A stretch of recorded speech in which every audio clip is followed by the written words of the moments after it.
నమస్కారం సార్. నమస్తే. సార్, తెలంగాణ కాంగ్రెస్ పార్టీకి షాక్ తగిలింది. నిన్న ఒక కాంగ్రెస్ ఎమ్మెల్యే బీఆర్ఎస్ పార్టీలోకి రావడం చూస్తాం. అంటే యాక్చువల్గా ఆయన బీఆర్ఎస్ ఎమ్మెల్యేని కాంగ్రెస్లోకి వెళ్ళాడు, మళ్ళీ రివర్స్ అయ్యారు. అంటే గత కొంతకాలంగా కూడా బీఆర్ఎస్ ఎమ్మెల్యే అందరూ కాంగ్రెస్ పార్టీలోకి షిఫ్ట్ అవ్వడం మేము చూస్తాం. కానీ మళ్ళీ ఇప్పుడు ఎందుకు వాళ్ళు యూటర్న్ చేసుకుంటున్నారు?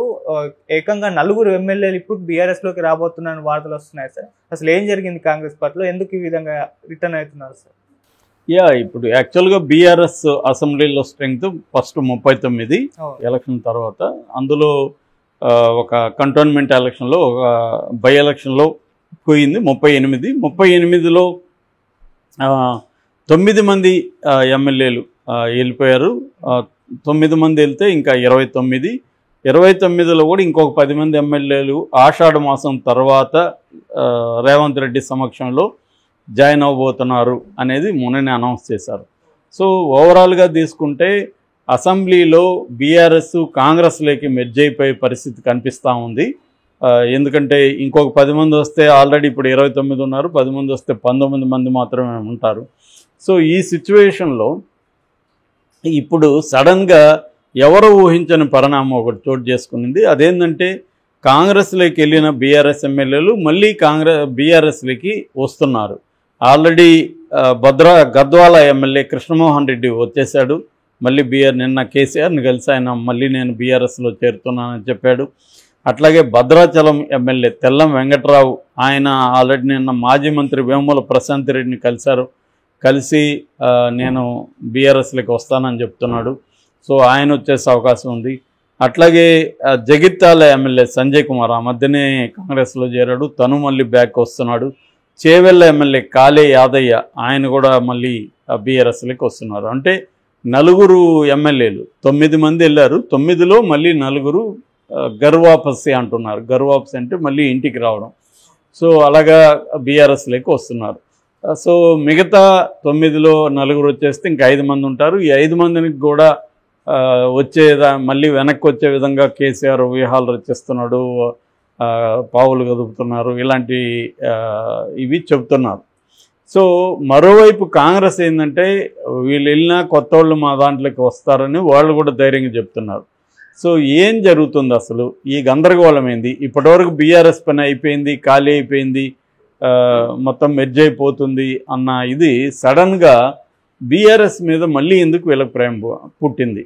మామూలుగా ఎమ్మెల్యేలకు ఎవడ మీద ఏం ప్రేమ కానీ ఐడియాలజీ కానీ రాద్ధాంతాలు ఇవేమి ఉండవు. ఇవాళ ఉన్న అన్ని పొలిటికల్ పార్టీలు ఒకటే అని చెప్పాను నేను చాలాసార్లు. సో దానికి ఒక ఎగ్జాంపుల్గా ఇది కూడా చెప్పొచ్చు. ఈ పార్టీలో గెలుస్తారు, మళ్ళీ ఆ పార్టీలోకి వెళ్తారు, ఆ పార్టీలోంచి ఈ పార్టీలోకి వస్తారు. ఎవరికి ఏ పార్టీ లాయల్టీ అనేది ఎవరికి లేదు. ఎవరికి వాళ్ళ సొంత లాయల్టీనే ఉంది. అంటే నాకేంటి ఉపయోగం, 5 ఏళ్ళు నేను ఎలా సర్వైవ్ కావాలి, 40-50 కోట్లు ఖర్చు పెట్టాను, ఈ 40-50 కోట్లు నాకు ఎక్కడి నుంచి వస్తాయి మళ్ళీ రిటర్ను? ఇదే వాళ్ళ సమస్య. ఎందుకంటే ఎలక్షన్స్ అనేవి కాస్ట్లీ అయిపోయినాయి. ఒక్కొక్క ఎమ్మెల్యే 30 నుంచి 40 కోట్లు ఈసారి ఖర్చు పెట్టారు. ఎంపీలు 100 నుంచి 150 కోట్లు పెట్టారు. ఆ డబ్బులు ఎక్కడి నుంచి రావాలి? మళ్ళీ వీళ్ళు సంపాదించాలి అక్రమంగా సంపాదించాలంటే తమ పార్టీ అధికారంలో ఉండాలి. తమ పార్టీ లేకపోతే అవతల పార్టీ ఏం చేస్తుంది? వీళ్ళని ఆర్థికంగా దెబ్బతీయడం, వీళ్ళని కేసులు పెట్టడం. ఈ ప్రెజర్ ఇప్పుడు అన్ని పొలిటికల్ పార్టీలు అదే చేస్తున్నాయి. అక్కడ తెలుగుదేశం అదే పనిలో ఉంది, ఇక్కడ కాంగ్రెస్ అదే పనిలో ఉంది, నేషనల్ వైడ్గా బీజేపీ అదే పనిలో ఉంది. ఇదే పని అన్ని పార్టీలు చేస్తున్నాయి. అంటే నువ్వు మా వైపు ఉండు, అక్కడ ఉంటే నిన్ను అరెస్ట్ చేస్తాం అన్న సిగ్నల్స్ పంపిస్తున్నావు. అందుకని వీళ్ళకి కూడా ఏంటంటే ఒక వేరే మార్గం కూడా లేదు. సో ఈ మోడల్ ఆఫ్ ద డెమోక్రసీ, ఇవాళ ఉన్న మోడల్ ఆఫ్ ద డెమోక్రసీ ముఖ్యంగా ఎలక్టరల్ పాలిటిక్స్ అంటారు. సో ఈ ఎలక్టరల్ పాలిటిక్స్ మోడల్ అనేది ఇవాళ ఆ పరిస్థితికి తీసుకొచ్చింది అందరినీ. సో ఈ కాంటెక్స్లో వీళ్ళు ఎందుకు వెళ్ళినట్టు, ఎందుకు వచ్చినట్టు, ఎందుకు వెళ్ళారనే దగ్గర మనకు ఆన్సర్ బాగానే ఉంది. ఎందుకంటే అధికారంలో కాంగ్రెస్ ఉంది కాబట్టి బీఆర్ఎస్ హోప్ లేదు, 5 ఏళ్ళు ఫైట్ చేసి ఇది నిలబడుతుందా అనేది లేదు. ఆల్రెడీ కవితని జైల్లో పెడితేనే సొంత కూతుర్ని 4 నెలలుగా ఆయన బయటికి తీసుకురాలేకపోతున్నాడు. గట్టిగా రేవంత్ రెడ్డికి వ్యతిరేకంగా ప్రజా ఉద్యమాన్ని నిర్మించడం కానీ పోరాటం కానీ చేయలేకపోతున్నాడు. కేసీఆర్ బలహీనంగా ఉన్నాడు. కేటీఆర్ హరీష్ రావులు ఫైట్ చేసినా కూడా అది సరిపోవట్లేదు.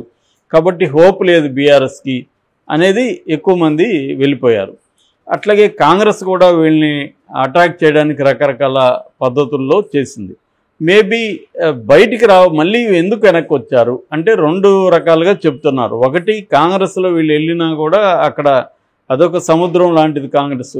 సో వీళ్ళకేమీ అక్కడ ఇంపార్టెన్స్ కానీ లేదు, లేదా వీళ్ళకి డబ్బుల పరంగా ఏమన్నా ఆఫర్లు ఇచ్చి ఇంత ఇస్తాం మీరు రండి అంటే రాలేదా? ఎందుకంటే ఇప్పుడు రేవంత్ రెడ్డి సొంత నిర్ణయాలు తీసుకోలేడు. ప్రతిదీ మొత్తం కూడా కేంద్ర నాయకత్వం రాహుల్ గాంధీ, ఖర్గే, సోనియా గాంధీ వీళ్ళ నిర్ణయాల ప్రకారమే ఈయన వెళ్ళాలి. ఈయన ఏ నిర్ణయం తీసుకోవాలన్నా వాళ్ళ దగ్గర ఈయన గ్రీన్ సిగ్నల్ తెచ్చుకోవాలి. సో అలాగే ఇప్పుడు ఎమ్మెల్యేలకు డబ్బులు ఇచ్చి తీసుకోవాల్సిన అంత అవసరం వీళ్ళకేమీ లేదు ప్రజెంటు, ఎందుకంటే వీళ్ళ మెజారిటీ వీళ్ళకు ఉంది. సో అందువల్ల డబ్బులు ఇచ్చే పరిస్థితి కాంగ్రెస్లో లేకపోతే వీళ్ళు ఇంకేమన్నా పదవులు ఇవ్వాలి. పదవులు కూడా ఆల్రెడీ కాంగ్రెస్ వాళ్ళు కొట్టుకునే పరిస్థితి ఉంది. వీళ్ళు వచ్చిన వాళ్ళకి పదవులు ఇవ్వాలంటే ఇప్పుడు ఇబ్బంది. సో దానివల్ల కాంగ్రెస్ ఎవరికి పదవులు, ఇంకా మంత్రివర్గ విస్తరణే పెండింగ్లో పెట్టారు. రేవంత్ రెడ్డి దగ్గరే ముఖ్యమైన శాఖలు ఇప్పటికీ ఉన్నాయి. సో వాటిని వేరే వాళ్ళకి ఇవ్వట్లేదు. అట్లాగే నామినేటెడ్ పోస్టులు కూడా ఇంకా అన్నీ పంచలేదు. ఈ కండిషన్లో వీళ్ళకి ఇస్తే అక్కడ ఇబ్బందులు. సో దీనివల్ల వీళ్ళు విసిగిపోయి వెనక్కి వచ్చారా అనేది ఒకటి. రెండవ వర్షన్ ఏం చెప్తున్నారంటే కేసీఆరే డబ్బులు ఇచ్చి మళ్ళీ వీళ్ళని కొన్నాడు, తన ఎమ్మెల్యేని తనే కొన్నాడు అన్న ఒక ఇది కూడా వినిపిస్తుంది. అది ఎంత నిజం అనేది మనకు తెలియదు, కానీ మొత్తానికి ఏదో ఒక అట్రాక్షన్ అయితే ఉండాలిగా మళ్ళీ వెనక్కి రావడానికి. ఇప్పుడు ఎవడు కూడా వితౌట్ ఆఫర్ ఎందుకు వస్తున్నాడు? నేను నీకు ఆఫర్ ఇస్తానే కదా నువ్వు మళ్ళీ వెనక్కి వస్తావు.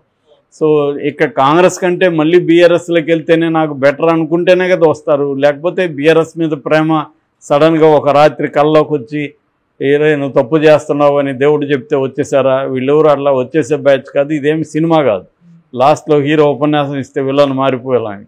వీళ్ళందరూ కూడా క్లారిటీగానే వెళ్ళారు. ఆ క్లారిటీ అక్కడ మిస్ అయింది. దానికంటే బెటర్గా ఇక్కడ ఆఫర్ ఉంటేనే వస్తారు. సో ఏం ఆఫర్ ఇస్తాడు కేసీఆర్? డబ్బులు మాత్రమే ఇవ్వగలడు, ఎందుకంటే ఆయన దగ్గర డబ్బులు ఉందని అందరికీ తెలుసు. సో డబ్బులు మాత్రమే ఇవ్వగలడు వీళ్ళకి. సో ఒకటి, అక్కడ భరించలేని పరిస్థితి ఉండి ఇక్కడ ఉండే కంటే అక్కడ ఉంటే కొద్దిగా పరువు అన్నా ఉంటుంది అనుకోనన్నా రావాలి. రెండవది, అక్కడ ఏమీ అందలేదు, ఇక్కడ కనీసం డబ్బులు వస్తున్నాయి, సరే డబ్బులు వస్తున్నాయి కదా ఇక్కడే ఉందాము, అక్కడ ఎట్లాగో ఏం లేదనుకోనన్నా రావాలి.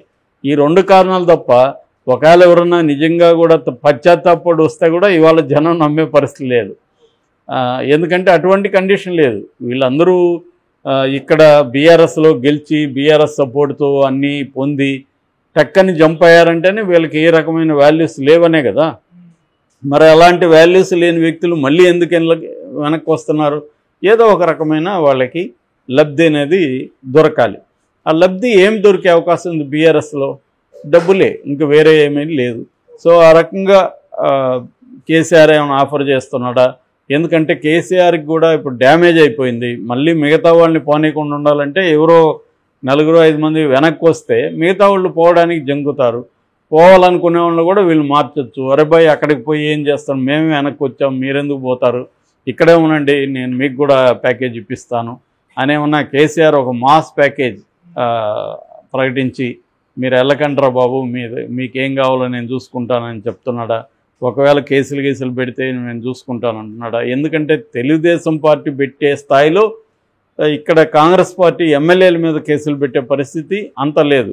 అక్కడతో కంపేర్ చేసుకుంటే అక్కడ చాలామందిని టార్గెట్ చేస్తున్నారు, ఇక్కడ అంతమందిని ఏమి ఇప్పటివరకు టార్గెట్ చేయలేదు.